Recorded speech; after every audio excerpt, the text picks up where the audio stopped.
Welcome to legal way YT. आज की video में हम मुस्लिम पर्सनल लॉ का टॉपिक मुता मैरिज को डिस्कस करने वाले हैं। सबसे पहले हमारे पास इंट्रोडक्शन है जिसमें बताया गया है कि जो शिया स्कूल है वो मेनली मुता मैरिज को रिकॉग्नाइज करता है, मुता मैरिज को एक्सेप्ट करता है। इसके मुकाबले में जो सुन्नी स्कूल है वो मुता मैरिज को वॉइड डिक्लेयर करता है, मुता मैरिज को कोई भी वैल्यू नहीं देता। मुता मैरिज को दूसरा नाम टेम्परेरी मैरिज का दिया जाता है, यानी कि एक ऐसी शादी होती है जो कि टेम्परेरी मैरिज होती है, वक्ती तौर पर की जाती है। It is a marriage contracted for a fix duration और अ डेफिनेट पीरियड।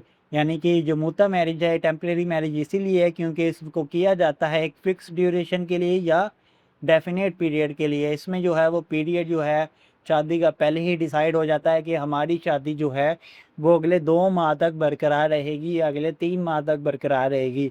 यानी कि ये चीज़ पहले ही डिसाइड हो जाती है कि शादी जो है कितने अरसे तक कायम रहेगी, कितने अरसे तक चलेगी। तो जब वो पीरियड ख़त्म होता है तो उस सूरत शादी जो है वो खुद ही ख़त्म हो जाती है, शादी खुद ही एंड हो जाती है। आपको किसी किस्म की डिवोर्स वगैरह नहीं देनी पड़ती। मुता मैरिज में पीरियड ख़त्म होने पे शादी खुद ही ख़त्म हो जाएगी, बजाय इसके कि आप डिवोर्स के थ्रू शादी को ख़त्म करें। तो ये हमारा इंट्रोडक्शन था मुता मैरिज का। अब हमारे पास लिटरल मीनिंग है मुता का, जो कि होता है एंजॉयमेंट या यूज़। मुता का लिटरली तौर पे जो मतलब है वो होता है इंजॉय करना या किसी चीज़ का इस्तेमाल करना। उसके बाद हमारे पास एक जूरिस्ट है जो कि है बैली, उनके नज़दीक मुता मैरिज या टेम्परेरी मैरिज जो है उसको अलाउ किया गया है मुस्लिम लॉ में, क्योंकि ये ऑथराइज़ की गई थी, अलाउ की गई थी एक लॉफुल अथॉरिटी की तरफ से। और बैली के नज़दीक आपको ऐसा कुछ भी नहीं मिलता जिसमें इस किस्म की शादी जो है वो मनसूख होगी हो, मना होगी हो। यानी कि बैली कहना चाह रहे हैं कि इस्लाम जो है वो मुता मैरिज या टेम्परेरी मैरिज को अलाउ करता है, और इस्लाम में आपको कुछ भी ऐसा नहीं मिलता जिसने इस किस्म की शादियों को ख़त्म कर दिया हो या इस किस्म की शादियों पे पाबंदी लगा दी हो। तो इसीलिए बैली के नज़दीक मुता मैरिज जो है वो अलाउ है अंडर द मुस्लिम लॉ।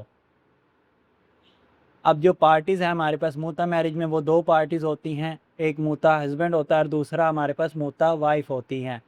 इसके अलावा रिकॉग्निशन अंडर इस्लामिक लॉ है मुता मैरिज की। शिया लॉ जो है वो रिकॉग्नाइज़ करता है मुता मैरिज को, जबकि जो सुन्नी लॉ है वो मुता मैरिज को वॉइड डिक्लेयर करता है, बातिल बोलता है। उसके बाद है हमारे पास important features of muta marriage, यानी कि कुछ ख़ास बातें जो कि मुता मैरिज के बारे में है। सबसे पहले मुता मैरिज जो है वो टेम्परेरी इन नेचर होती है, यानी कि ये वो शादी होती है जिसको ख़ास मुद्दत या ख़ास पीरियड के लिए किया जाता है, और शादी से पहले ही ये डिसाइड कर लिया जाता है कि शादी का ड्यूरेशन क्या होगा। मुता मैरिज में आपको लाजमी मेंशन करना होता है कि शादी का पीरियड या ड्यूरेशन कितना होगा, फिर वो चाहे 1 साल हो, 1 दिन हो, या जो भी पार्टी स्पेसिफ़ाई करना चाहें वो मुता मैरिज के कॉन्ट्रैक्ट में पार्टीज़ जो हैं वो स्पेसिफ़ाई कर सकती हैं। यानी कि जो पीरियड है उसको पहले ही कॉन्ट्रैक्ट में मेंशन कर दिया जाएगा कि शादी जो है वो कितने अरसे तक बरकरार रहेगी, कितने अरसे तक कायम रहेगी।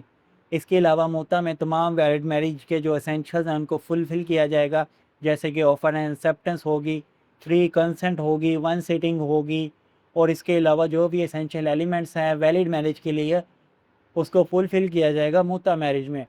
इसके अलावा एक एडिशनल एलिमेंट जो कि आपकी वैलिड मैरिज को मुता मैरिज बना देता है वो ये है कि आपका मुता मैरिज में ड्यूरेशन जो होता है वो फ़िक्स हो जाता है, जबकि वैलिड मैरिज में आपका ड्यूरेशन फ़िक्स नहीं होता। पार्टीज़ की यही इंटेंशन होती है कि वो ये शादी जो है वो कर रहे हैं ताहयात पूरी ज़िंदगी के लिए। इसके अलावा मुता मैरिज में जो वली की कॉन्सेंट है वो ज़रूरी होती है अगर मुता मैरिज किसी माइनर फीमेल से की जा रही है। लेकिन अगर कोई मेजर गर्ल है या मेजर वुमेन है तो ऐसी सूरत में वली की कॉन्सेंट या गार्डियन की कॉन्सेंट जो है वो ज़रूरी नहीं होगी। शिया लॉ कहता है जो मेल है वो मुता मैरिज कर सकता है एक मुस्लिम वुमेन से भी और एक किताबिया से भी। मज़ीद ये कि जो शिया फ़ीमेल है वो सिर्फ़ मुता मैरिज कर सकती है एक मुस्लिम मेल के साथ, जबकि शिया मेल जो है वो 2 लोगों से ये निकाह कर सकता है मुता मैरिज का। मुस्लिम वुमन के साथ भी कर सकता है, किताबिया के साथ भी कर सकता है, जबकि शिया फ़ीमेल सिर्फ़ मुस्लिम मेल के साथ मुता मैरिज कर सकती है। इसके अलावा कितने नंबर्स ऑफ मुता मैरिजेज़ हो सकती हैं उस पे कोई रिस्ट्रिक्शन नहीं देखने को मिलती आपको शिया लॉ में। अगर हस्बैंड जो है वो शादी को ख़त्म करना चाहता है एक्सपायरी के पीरियड से पहले, तो वो किस तरह ख़त्म कर सकता है, वो अपनी बीवी को एक गिफ्ट देगा जिसका नाम होगा हिब्बा मुद्दत। ये वो गिफ्ट होगा जो कि पीरियड रह गया होगा उसकी बुनियाद पे हस्बैंड अपनी बीवी को देगा। तो जब ये गिफ्ट हिब्बा मुद्दत हस्बैंड की तरफ से बीवी को दिया जाएगा, तो इसकी बदौलत जो हस्बैंड है वो जो डिसाइडेड पीरियड है या जो डिसाइडेड ड्यूरेशन है उससे पहले भी अपनी मुता मैरिज को टर्मिनेट कर सकता है, ख़त्म कर सकता है। मज़ीद ये कि कुछ जूरिस्ट के नज़दीक मुता मैरिज जो है वो वर्जिन से अलाउ नहीं है। वर्जिन एक ऐसी औरत को बोलते हैं जिसने कभी शादी नहीं की होती या जिसने कभी सेक्सुअल इंटरकोर्स या सेक्सुअल एक्टिविटी परफॉर्म नहीं की होती। तो कुछ जूरिस्ट के नज़दीक एक वर्जिन वुमेन से जो है वो मुता मैरिज अलाउ नहीं है। इसके अलावा पार्टीज़ को यह हक़ हासिल है कि वो मुता मैरिज ख़त्म होने पे दूसरी मुता मैरिज का भी कॉन्ट्रैक्ट कर सकते हैं, नहीं तो वो एक परमानेंट मैरिज का कॉन्ट्रैक्ट कर सकते हैं जब उनकी पहली मुता मैरिज ख़त्म हो जाएगी। उसके बाद है legal effect of muta marriage, यानी कि क्या लीगल इफ़ेक्ट होता है मुता मैरिज का। मुता मैरिज के नतीजे में जो बच्चे पैदा होते हैं वो जायज़ होते हैं। बीवी का महर का हक़ होता है जो भी एग्री हुआ होता है शादी के वक़्त। उसके बाद है डोर आफ्टर कंज्यूमेशन। कंज्यूमेशन होता है यानी कि जब शादी कंज्यूम हो जाती है, जब मियाँ बीवी के दरमियान सेक्सुअल रिलेशनशिप कायम हो जाता है, सेक्सुअल एक्टिविटी परफॉर्म हो जाती है, तो यानी कि शादी कंज्यूम होगी, तो उसको बोलेंगे कंज्यूमेशन। तो शादी कंज्यूम होने के बाद बीवी का जो हक होता है डोर का, महर का, वो पूरा पूरा होता है। इसके अलावा अगर शादी कंज्यूम नहीं हुई तो ऐसी सूरत में बीवी जो है वो आधा डोर लेगी जो डिसाइड हुआ था शादी के वक़्त उसका। इसके अलावा शादी करने के बाद मियाँ बीवी के एक दूसरे पे कोई भी इनहेरिटेंस के राइट नहीं होते अनटिल और अनलेस उसको स्पेसिफाई कर दिया जाए कॉन्ट्रैक्ट में। यानी कि अगर कॉन्ट्रैक्ट में इनहेरिटेंस के बारे में कुछ भी मेंशन नहीं है, तो ऐसी सूरत में मियाँ बीवी जो हैं वो एक दूसरे की प्रॉपर्टी को इनहेरिट नहीं कर सकते, विरासत में हासिल नहीं कर सकते। अगर कॉन्ट्रैक्ट में लिख दिया गया है कि मियाँ बीवी जो हैं वो एक दूसरे से कोई भी प्रॉपर्टी इनहेरिट कर सकते हैं, तो ऐसी सूरत मियाँ बीवी का इनहेरिटेंस का राइट आ जाएगा। और सेम रूल मेंटेनेंस के हवाले से भी है कि अगर मेंशन नहीं है कॉन्ट्रैक्ट में, तो बीवी का मेंटेनेंस का कोई हक नहीं है। बीवी अपने खामद से किसी किस्म का खर्चा या नानो नफ़का क्लेम नहीं कर सकती अगर कॉन्ट्रैक्ट में मेंशन नहीं किया गया। अगर कॉन्ट्रैक्ट में मेंशन हो जाता तो ऐसी सूरत जो है बीवी जो है वो अपने हस्बैंड से मेंटेनेंस क्लेम कर सकती है। उसके बाद है डेज़ोल्यूशन बाय एक्सपायरी ऑफ टर्म, यानी कि जो वॉइड मैरिज है वो कब ख़त्म होगी, जब पीरियड जो डिसाइड हुआ था वो ख़त्म हो जाएगा। उसके बाद है अगर दोनों पार्टीज़ में से किसी एक की डेथ हो जाती है, तो ऐसी सूरत में भी आपकी शादी जो है वो ख़त्म हो जाती है।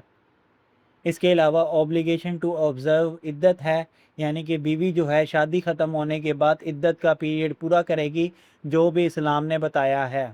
यहाँ पे एक नोट लिखा है कि अगर वाइफ जो है वो अपने हस्बैंड को छोड़ देती है एक्सपायरी पीरियड से पहले, तो ऐसी सूरत में बीवी जो है सिर्फ प्रपोर्शनेट डोर रिसीव करेगी उस पीरियड के एवज़ जो कि उसने अपने हस्बैंड के साथ गुजारा है।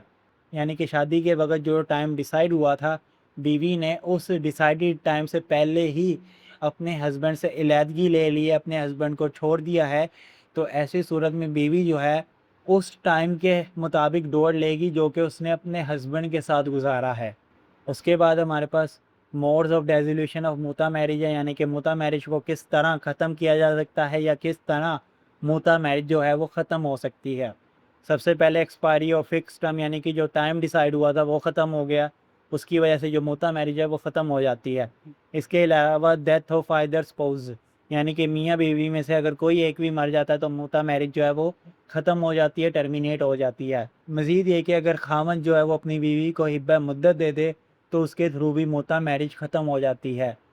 लास्ट पॉइंट हमारे पास लिखा है mutual agreement of the parties, यानी कि पार्टीज़ की रज़ामंदी के साथ भी मुता मैरिज जो है वो ख़त्म हो सकती है डिसाइडेड पीरियड से पहले।